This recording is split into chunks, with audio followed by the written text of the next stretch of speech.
రాష్ట్రంలో నెలకొన్న విద్యారంగ సమస్యలను తక్షణమే పరిష్కరించాలని డిమాండ్ చేస్తూ ఏఐఎస్ఎఫ్ ఆధ్వర్యంలో తిరుపతి నగరంలో ఉన్న ఎంఆర్పల్లి సర్కిల్ నందు ర్యాలీ నిర్వహించడం జరిగిందని తెలిపారు. ఈ సందర్భంగా ఏఐఎస్ఎఫ్ జిల్లా ప్రధాన కార్యదర్శి సి ప్రవీణ్ కుమార్ మాట్లాడుతూ అర్హులైన విద్యార్థులందరికీ తల్లికి వందనం పథకాన్ని ఎటువంటి షరతులు లేకుండా అమలు చేయాలని డిమాండ్ చేశారు.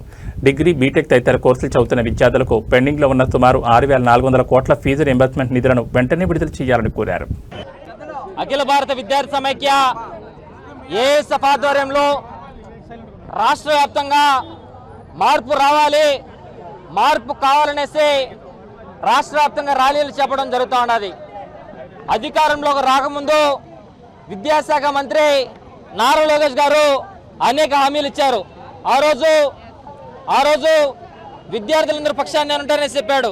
ఫీజు రీయింబర్స్మెంట్ రిలీజ్ చేస్తాను, అదేవిధంగా జీవో నెంబర్ 77 రద్దు చేస్తాను, ఏవైతే పాఠశాలలు మూటపడ్డాయో అవన్నీ తెరిపిస్తాను, వైద్య విద్యని అందరికి అందుబాటులో ఉండేటట్టు చేస్తాననేసి ఆ రోజు అబద్ధపు మాటలు చెప్పినటువంటి నారా లోకేష్ ఈ రోజు నువ్వు ఎక్కడ విద్యార్థుల పక్షాన ఉన్నాననేసి నేను అడుగుతా ఉన్నా.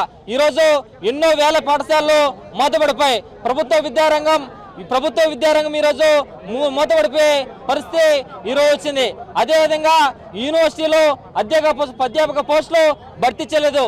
ఈరోజు ఫీజు రీయింబర్స్మెంట్ రిలీజ్ చేయాలా, విద్యార్థులు న్యాయం చేయాలనేసి రాష్ట్ర వ్యాప్తంగా కూడా విద్యార్థి ఉద్యమం ఏఎస్ఎఫ్ చేపడుతూ ఉంటే విద్యార్థుల నాయకుల మీద కేసులు పెట్టడానికి నువ్వు ముందుకు వస్తున్నావు. కానీ ఫీజు రీయింబర్స్మెంట్ రిలీజ్ చేయాలా, విద్యార్థులకి బంగారం బాటేయాలనేసి విద్యాశాఖ మంత్రి ఎక్కడ కూడా వేయడం లేదు.